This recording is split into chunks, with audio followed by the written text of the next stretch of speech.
Subscribe now and press the bell icon. Never miss an update.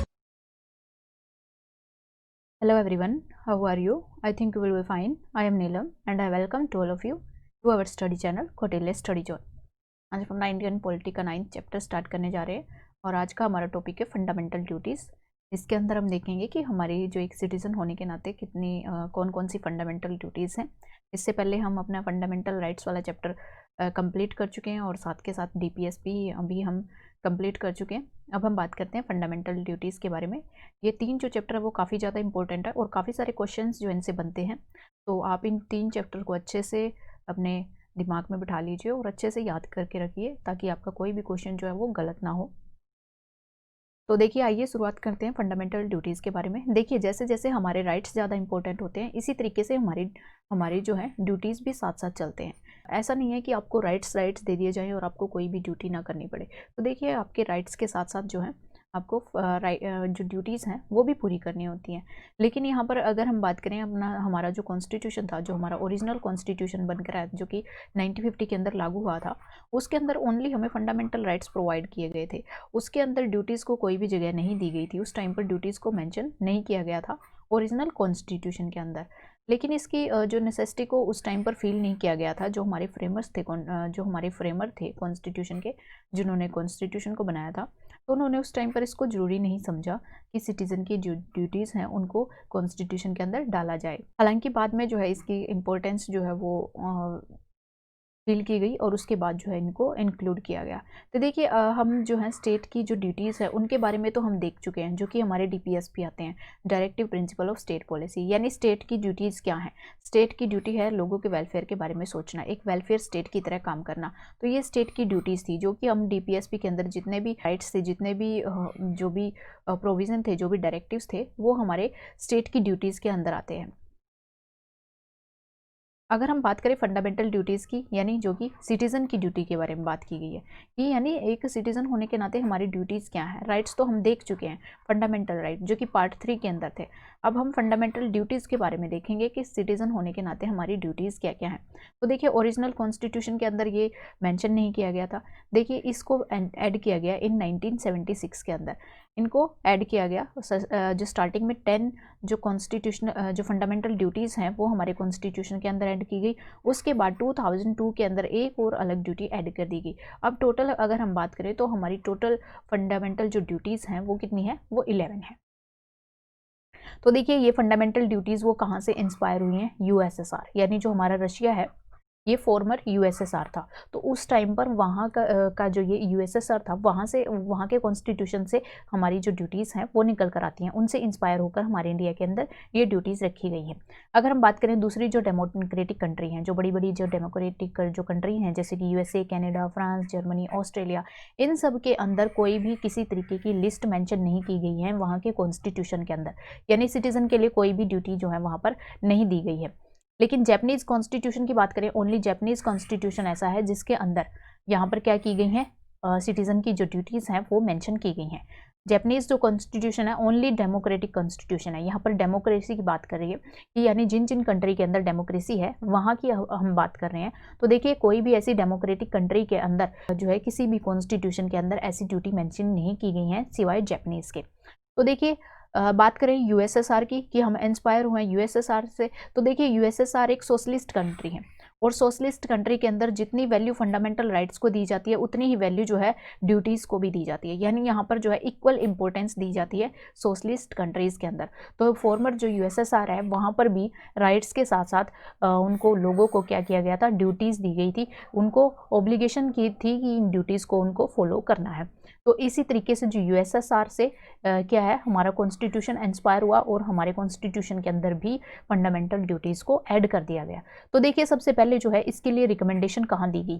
तो देखिए, स्वर्ण सिंह जो कमेटी है उसके द्वारा रिकमेंडेशन दी गई थी इन 1976 के अंदर। जो स्वर्ण सिंह कमेटी है, सरदार स्वर्ण सिंह कमेटी, इसको अपॉइंट किया गया कि ये अपनी रिकमेंडेशन दे किसके ऊपर, फंडामेंटल ड्यूटीज़ के ऊपर। अब इसकी रिक्वायरमेंट क्यों हुई, क्योंकि जो इंटरनल इमरजेंसी जब घोषित की गई थी 1975 के अंदर, और ये 2 ईयर्स के लिए 1975 से लेकर 1977 के अंदर तक चली, तो उस टाइम पर काफ़ी सारे ऐसे इंसिडेंट हुए जिसके अंदर देखा गया कि जो सिटीजन्स हैं वो एक तरीके से पूरी की पूरी कंट्री के अंदर अपनी ड्यूटीज़ को फॉलो नहीं कर रहे हैं, जो कि एक इमरजेंसी के दौरान पर उनका कर्तव्य बनता था कि उनको फॉलो करे। तो उस टाइम पर देखा गया काफ़ी सारा जो है ऐसी जो है इंसिडेंट वहाँ पर हैपन हो रहे हैं कि जो एक कंट्री की जो सोवरेनिटी है और उसकी जो इंटीग्रिटी है उसको क्या कर सकती थी, अफेक्ट कर सकती थी। इसलिए जो है क्या किया गया कि इस जो कमेटी ने क्या किया, उसको स्टडी करने के बाद अपनी रिकमेंडेशन दी कि फंडामेंटल ड्यूटीज़ को एज ए सेपरेट चैप्टर जो है वो कॉन्स्टिट्यूशन के अंदर ऐड किया जाए। तो देखिए, तो इसके अंदर इन्होंने रिकमेंडेशन दी कि जैसे जैसे हमारे सिटीजन जो है वो राइट्स को एंजॉय करते हैं, उनकी ड्यूटी बनती है कि वो कुछ जो है ड्यूटीज़ को भी परफॉर्म करें। तो देखिए, इसकी जो रिकमेंडेशन को ध्यान में रखते हुए 42nd कॉन्स्टिट्यूशनल अमेंडमेंट एक्ट 1976 के अंदर एक नया पार्ट जो है वो हमारे कॉन्स्टिट्यूशन के अंदर ऐड कर दिया, पार्ट 4A। यानी पार्ट 4 के अंदर हम देख चुके हैं कि हमारे DPSP, और पार्ट 4A का ही पार्ट बनाकर वहाँ पर क्या कर दिया गया, फंडामेंटल ड्यूटीज़ को वहाँ पर इंक्लूड कर दिया गया। इसके लिए ओनली 1 आर्टिकल जो है यहाँ पर ऐड किया गया, और आर्टिकल 1 कौन सा था, 51A। तो देखिए, ये आर्टिकल 51A यहाँ पर ऐड किया गया है, जहाँ पर आपको जो है किसी आर्टिकल के साथ A B इस तरीके से अगर आप लगा हुआ देखते हैं तो वो देखिए एक तरीके से कॉन्स्टिट्यूशनल अमेंडमेंट के द्वारा उनको ऐड किया गया है। तो ये इसको आप जो है अच्छे से देख सकते हैं। फर्स्ट टाइम अगर हम बात करें, फर्स्ट टाइम यहाँ पर जो है 10 फंडामेंटल ड्यूटीज़ को इंक्लूड किया गया, जो कि 42nd अमेंडमेंट के द्वारा इंक्लूड की गई। उसके बाद जो है एक अलग से फंडामेंटल ड्यूटीज़ जो है 86 अमेंडमेंट के द्वारा, कॉन्स्टिट्यूशनल अमेंडमेंट एक्ट के द्वारा ऐड की गई, जिसकी वजह से हमारी जो है टोटल फंडामेंटल ड्यूटीज़ जो है वो 11 हो जाती हैं। तो देखिए, उस टाइम पर जो है कांग्रेस पार्टी जो है वो हमारी पावर में थी, तो उनका मानना था कि non inclusion of fundamental duties एक तरीके की क्या है, हिस्टोरिकल मिस्टेक है, और हम इस मिस्टेक को सुधारना चाहते हैं। तो उन्होंने कहा कि इनको स्टार्टिंग में ही इसको इंक्लूड कर देना चाहिए था, लेकिन वो मिस्टेक हो चुकी थी हमारे फ्रेमर्स के द्वारा। अब हम क्या करेंगे, इसको जो है मिस्टेक को दूर करेंगे, किसके थ्रू, इसको जो है हमारे कॉन्स्टिट्यूशन के अंदर ऐड करने के बाद। अब देखिए, जो स्वर्ण सिंह जो कमेटी थी उनके द्वारा 8 फंडामेंटल ड्यूटीज़ जो हैं वो सजेस्ट की गई थी, लेकिन जो ये एक्ट था जो 1976 में आया, 42nd कॉन्स्टिट्यूशनल अमेंडमेंट एक्ट, इसके द्वारा 10 ड्यूटीज़ को क्या किया गया, फंडामेंटल ड्यूटीज़ को इनकॉर्पोरेट किया गया। अब देखिए, इसके द्वारा कुछ जो कमेटी थी इसके द्वारा कुछ और रिकमेंडेशन भी दी गई थी, जिसको जो है जो गवर्नमेंट है उसके द्वारा एक्सेप्ट नहीं किया गया। तो देखिए, इसके अंदर जो है 3 रिकमेंडेशन और हैं, जो कि हमारी गवर्नमेंट ने जिनको क्या नहीं किया था, उस टाइम पर एक्सेप्ट नहीं किया था। तो देखिए, पहली अगर हम बात करें, पार्लियामेंट के पास पावर है कि अगर कोई भी सिटीजन अगर अपनी ड्यूटी को परफॉर्म नहीं करता है तो वो उसके लिए क्या कर सकती है, उसको पेनल्टी दे सकती है, पनिशमेंट दे सकती है, अगर वो अपनी ड्यूटी जो है वो पूरी करने से मना करता है। दूसरे केस में है कि अगर जो पार्लियामेंट है ऐसा कोई कानून बनाती है, इनको जो फंडामेंटल ड्यूटीज़ हैं इनको एनफोर्स कराने के लिए, और उनके लिए कोई पेनल्टी या पनिशमेंट भी डिसाइड करती है, तो उसको कोर्ट में चैलेंज नहीं किया जा सकता, चाहे वो जो है फंडामेंटल राइट को भी क्या करती हो, वोलेट करती हो या इन्फ्रिंज करती हो। तो देखिए, इस कंडीशन में भी उन्होंने कहा कि इस तरीके की जो है रिकमेंडेशन भी उन्होंने दी कमेटी के द्वारा, और इसको भी जो है उन्होंने कहा कि इसको इंक्लूड किया जाना चाहिए। थर्ड रिकमेंडेशन में उन्होंने कहा कि हर एक सिटीजन की ड्यूटी है कि वो क्या करे, टैक्सेस को पे करे। तो ये 3 और रिकमेंडेशन थी जिसको पार्लियामेंट ने जो है इंक्लूड नहीं किया था। आगे देखिए, फंडामेंटल जो ड्यूटीज़ है हमारी वो कौन कौन सी हैं। तो देखिए, यहाँ पर हम देख सकते हैं कि 11 फंडामेंटल ड्यूटीज़ हैं। तो ये हमारी एक सिटीज़न होने के नाते कौन कौन सी ड्यूटी हैं, इनको हमें ध्यान में रखना है और फॉलो भी करना है। तो आप देख सकते हैं कि हमारे कॉन्स्टिट्यूशन के अंदर जो भी आइडियल्स दिए हैं, या भी जो भी हमारे इंडिया के जो भी आइडियल्स हैं, हमारी कंट्री के आइडियल्स हैं, या हमारी कॉन्स्टिट्यूशन के अंदर जो आइडियल दिए गए हैं, वो हमें क्या करना है, उनको क्या करना है, उनको फॉलो करना है और उनकी रिस्पेक्ट करनी है। इसके साथ साथ हमारा जो नेशनल फ्लैग है उसको भी हमने रिस्पेक्ट देनी है, और नेशनल जो एंथम है उसको भी रिस्पेक्ट देनी है।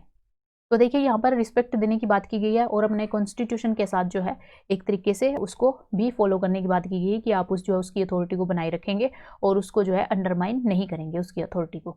इसके साथ साथ आप सेकंड जो ड्यूटी आती है कि हम क्या करेंगे, अपने जो नोबल आइडियल्स हैं उनको फॉलो करेंगे, जो कि हमारी फ्रीडम स्ट्रगल से निकल कर आए हैं। यानी जो हमारे फ्रीडम स्ट्रगल के द्वारा जो इंस्पायर हुए नोबल आइडियल्स हैं उनको हम क्या करेंगे, उनको फॉलो करेंगे। इसके साथ साथ हम अपने कंट्री की सोवरेनिटी, यूनिटी एंड इंटीग्रिटी को जो है अपहेल्ड करेंगे, उसको प्रोटेक्ट करेंगे, यानी उसको हार्म नहीं पहुंचाएंगे हम, चाहे कुछ भी हो जाए, हमारे किसी भी राइट की अवेल ना हो, लेकिन अपनी कंट्री को नुकसान नहीं पहुंचाएंगे।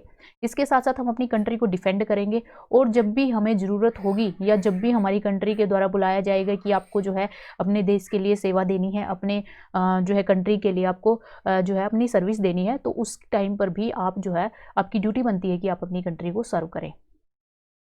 आगे फिफ्थ ड्यूटी की अगर हम बात करें तो यहाँ पर देखिए प्रमोट हार्मनी, हार्मनी को प्रमोट करना है, कॉमन ब्रदरहुड को बढ़ावा देना है, यानी भाईचारे की भावना को बढ़ावा देना है, ना कि आपने जो है कम्युनल वायलेंस यहाँ पर फैलानी है, दूसरे धर्मों के लिंग्विस्टिक बेस पर या जो रीजनल डिफरेंसेस हैं उनके बेस पर जो है आपने किसी भी तरीके का कोई भी यहाँ पर भेदभाव या वायलेंस नहीं फैलानी है। इसके साथ साथ जो है वीमेन की डिग्निटी को भी आपने बनाए रखना है, ऐसी कोई प्रैक्टिस नहीं करनी है जो वीमेन की डिग्निटी को भी अफेक्ट करे।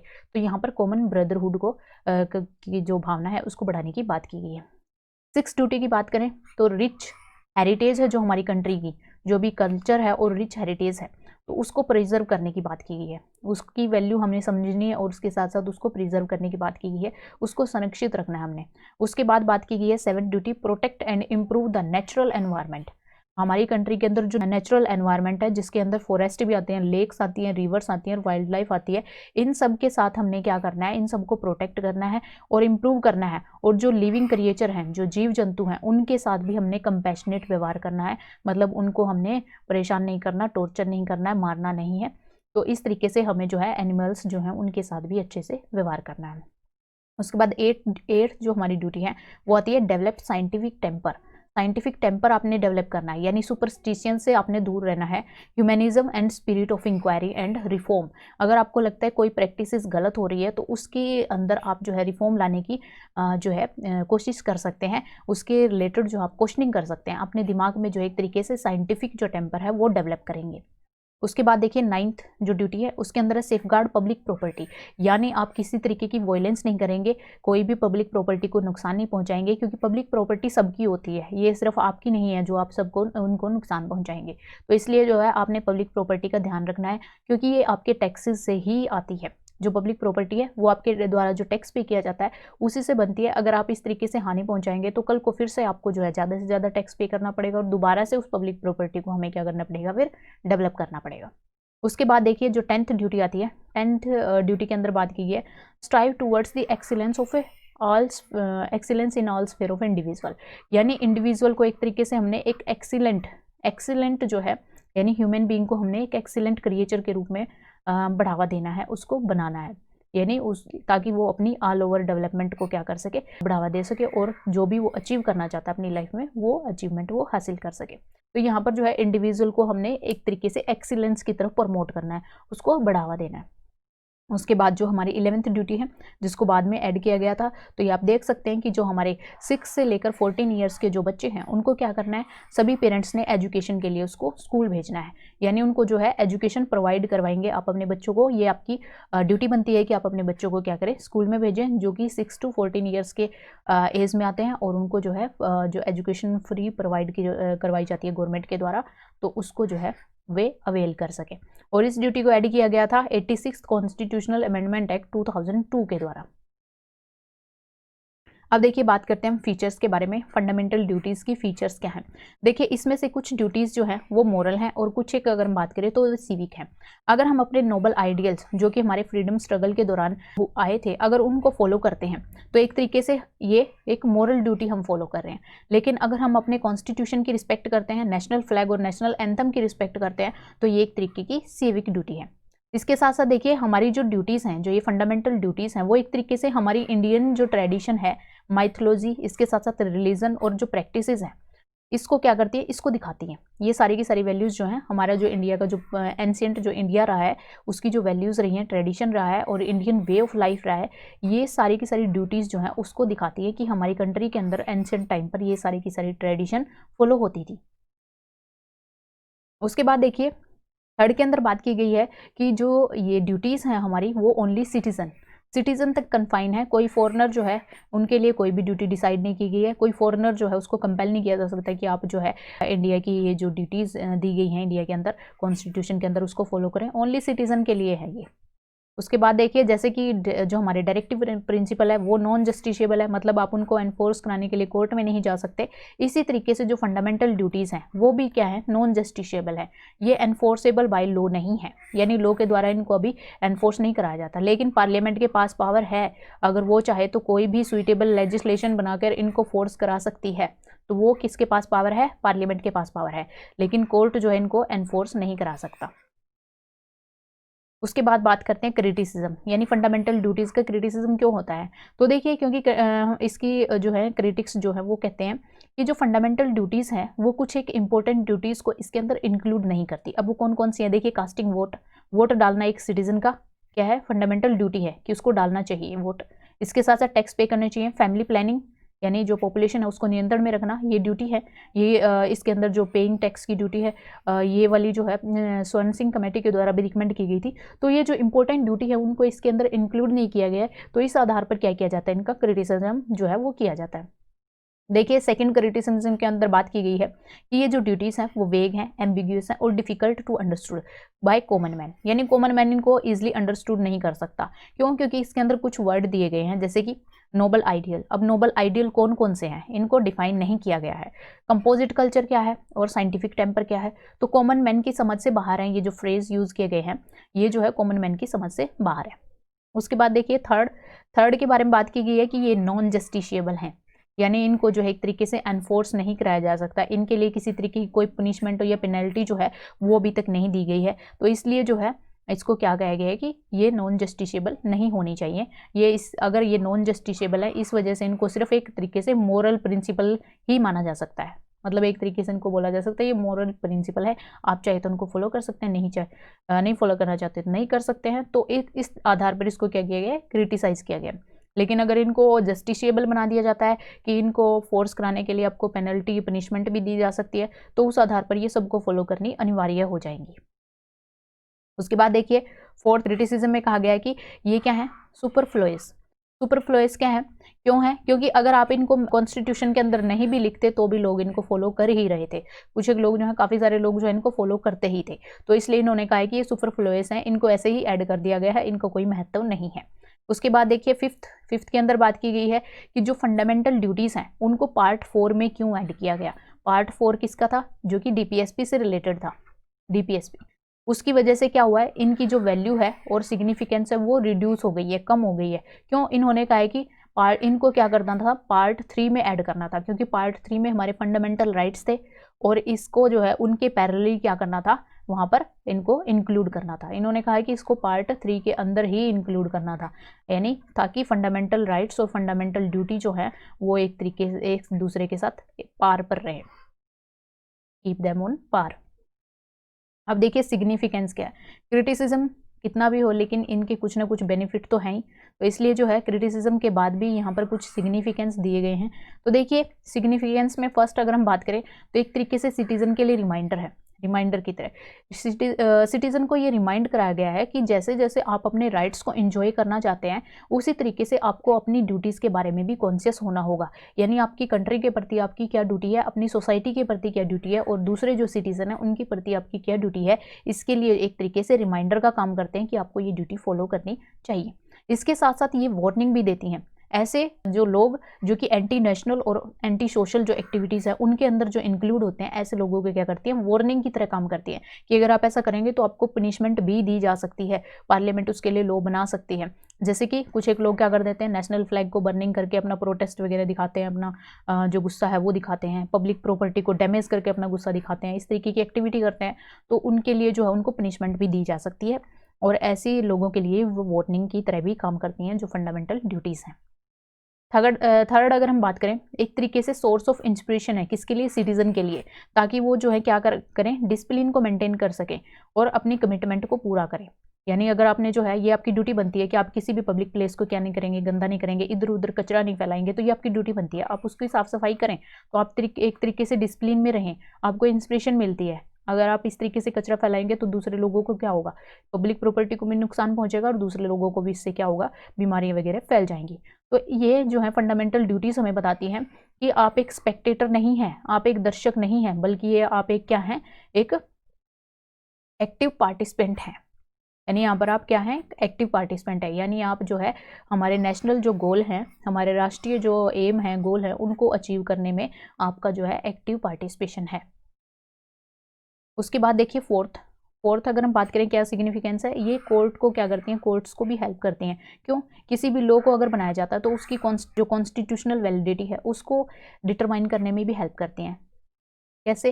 क्योंकि अगर मान लिया पार्लियामेंट कोई भी ऐसा लॉ बनाती है जो कि किसी फंडामेंटल ड्यूटी को क्या करता है, टू गिव इफेक्ट, किसी भी फंडामेंटल ड्यूटी को फोर्स में लाने के लिए कि ये फंडामेंटल ड्यूटी हमने फोर्स में लेकर आनी है, और इसके लिए पार्लियामेंट अगर कोई भी लॉ पास करती है तो उस बेस पर अगर उनके किसी राइट का आर्टिकल 14 का और आर्टिकल 19 की अगर उल्लंघन भी हो जाता है तो उसको जो है उस टाइम पर अनकॉन्स्टिट्यूशनल नहीं ठहराया जा सकता। तो एक तरीके से ये कोर्ट के लिए क्या काम करती है, ये एक तरीके से हेल्प करती है डिटरमाइन करने में कि कोई लॉ जो बनाया गया है तो वो कॉन्स्टिट्यूशनली वैलिड है या नहीं है। यानी अगर आप जो है यहाँ पर पब्लिक प्रॉपर्टी को नुकसान पहुँचाने लग जाएंगे और लोगों को इससे जो है काफ़ी ज़्यादा क्या होगा, नुकसान का भी सामना करना पड़ेगा गवर्नमेंट को भी, और लोगों का जो टैक्स मनी है वो भी यहाँ पर वेस्ट होगा और लोगों को भी काफ़ी सारी समस्याओं का सामना करना पड़ेगा। अगर आप इस तरीके का काम करेंगे तो पार्लियामेंट यहाँ पर लॉ बना सकते हैं, जिसने भी इस तरीके का डैमेज किया वो या तो फाइन यहाँ पर भरे और इसके साथ ही या जो है उनको पनिशमेंट यहाँ पर दी जा सकती है। तो उस केस में जो है आपका आर्टिकल जो 14 है, आर्टिकल 19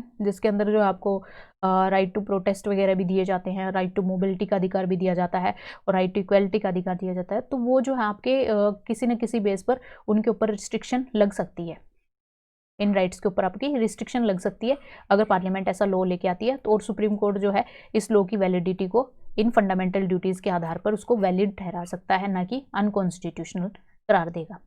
अब देखिए कि ये जो है एनफोर्सेबल बाय लॉ है, एनफोर्सेबल बाय लॉ है, अगर चाहे तो पार्लियामेंट इनके लिए कोई भी अप्रोप्रिएट पेनल्टी या पुनिशमेंट डिसाइड कर सकती है अगर कोई भी इनको जो है फॉलो नहीं करता है, अगर इनको जो अपनी फंडामेंटल ड्यूटीज़ है उनको पूरा नहीं करता है तो उनके लिए भी क्या कर सकती है, पार्लियामेंट लॉ बना सकती है। तो ये इनकी क्या है, सिग्निफिकेंस है। अब देखिए HR जो गोखले हैं वो एक लॉ मिनिस्टर थे उस टाइम पे, तो इन्होंने कहा है कि जो फंडामेंटल ड्यूटी है वो कब आई, तो देखिए इन्होंने रीज़न दिया है इसका कि इनको क्यों जो है लाया गया, क्योंकि जो इमरजेंसी का टाइम था इन जून 1975, उस टाइम पर जो है लोगों ने कोई भी उत्सुकता नहीं दिखाई, कोई भी एंग्जाइटी उनके अंदर नहीं थी कि वो क्या करें, उनकी जो फंडामेंटल ऑब्लिगेशन बनती है अपनी जो कंट्री के प्रति, उनकी जो ऑब्लिगेशन बनती है उन्होंने जो है उसके प्रति कोई अपनी प्रतिक्रिया नहीं दी कि उनको क्या करना चाहिए, इसको पूरा करना चाहिए या फॉलो करना चाहिए। और इसके साथ साथ ये जो है ड्यूटीज़ जो हैं वो इसलिए भी इंक्लूड की गई ताकि कोई भी एंटी नेशनल, सबवर्सिव या एंटी कॉन्स्टिट्यूशनल एजिटेशन जो है वो पास्ट में जो हुई हैं वो आगे कभी ना हो, यानी ये जो है फ्यूचर में दोबारा से ऐसी कंडीशन पैदा ना हो, इसलिए भी इनको क्या किया गया है, यहाँ पर इंक्लूड किया गया है। इंदिरा गांधी जो हमारी प्राइम मिनिस्टर थी उन्होंने भी जस्टिफाई किया है कि अगर फंडामेंटल ड्यूटीज़ हमारी कॉन्स्टिट्यूशन में होंगी तो ये क्या करेंगी, हमारी जो डेमोक्रेसी है उसको स्ट्रेंथन करने का काम करेंगी।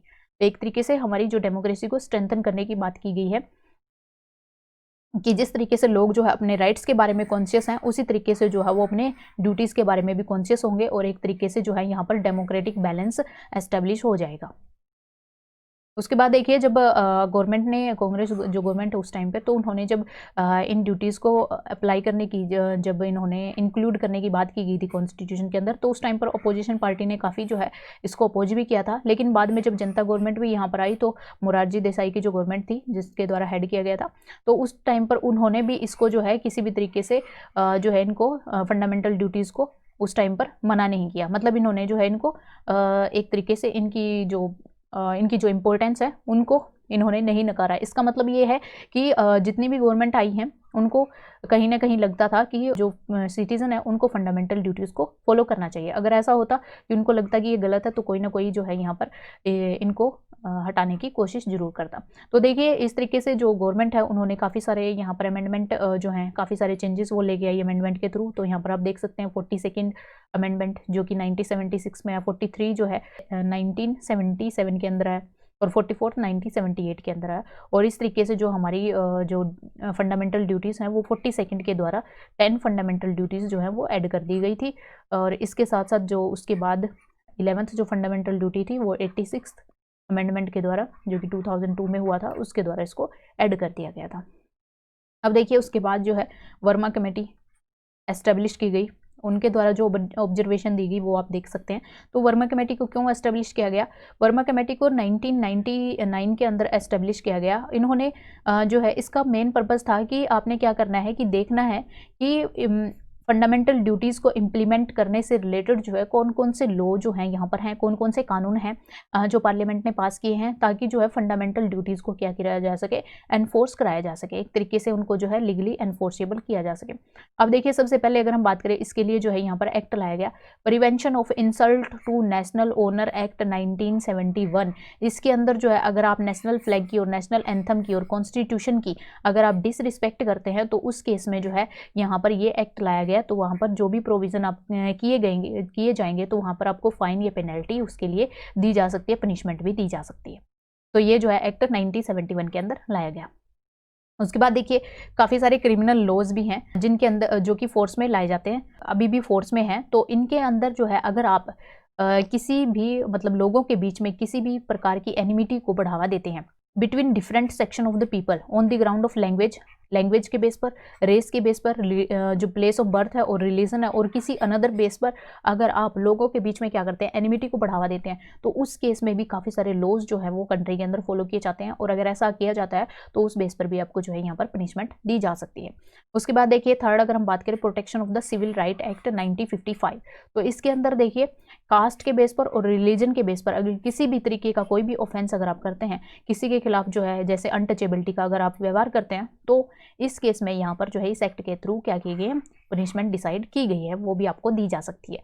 अब देखिए इंडियन पिनल कोड के अंदर भी प्रोविज़न किया गया है कि अगर आप जो हमारी कंट्री है उसकी इंटीग्रेशन को यानी उसको हर्ट करने की अगर आप कोशिश करते हैं, उसकी इंटीग्रिटी को हर्ट करने की कोशिश करते हैं, जैसे आपने देखा है सेडिशन लॉ भी आपने सुने होंगे कि जो है इंडिया की जो यूनिटी एंड इंटीग्रिटी को अगर यहाँ पर क्या करते हैं उसको तोड़ने की कोशिश करते हैं, तो उस टाइम पर उनके अगेंस्ट भी जो है एक्शन लिया जा सकता है। तो यहाँ पर ये इंडियन पिनल कोड के अंदर भी इसके रिलेटेड काफ़ी सारे प्रोविज़न हैं। उसके बाद देखिए अनलॉफुल एक्टिविटीज़ प्रिवेंशन एक्ट 1967 के अंदर भी इस तरीके के प्रोविज़न मेंशन किए गए हैं कि आप ऐसी कम्युनल ऑर्गेनाइजेशन जो कि अनलॉफुल एक्टिविटीज़ के अंदर इन्वॉल्व है, ऐसा नहीं है कि आपने जो है कोई भी कम्युनल ऑर्गेनाइजेशन बनाई, यानी आपने जो है कोई भी हिंदू ऑर्गेनाइजेशन बनाई है या मुस्लिम ऑर्गेनाइजेशन बनाई है और आप जो है किसी सेक्शन को टारगेट करके वहाँ पर कम्युनल वायलेंस को बढ़ावा दे रहे हैं एक दूसरे के साथ खिलाफ, तो इस तरीके की एक्टिविटी को रोकने के लिए भी यहाँ पर ये एक्ट जो है वो फोर्स में लाया गया है।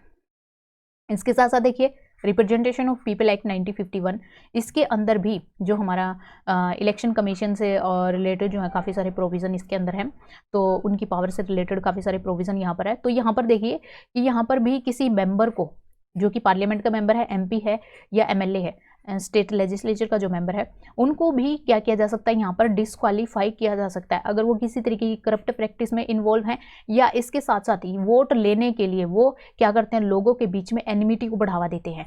किसके बेस पर? कास्ट के बेस पर, रेस के बेस पर, language, religion and so on, यानी इन सभी ग्राउंड्स के बेस पर अगर वो आपस में वोट को कलेक्ट करने के लिए अगर वो इस तरीके की एनिमिटी को बढ़ावा देते हैं तो उनको क्या किया जा सकता है, इलेक्शन के से डिस्क्वालीफाई किया जा सकता है।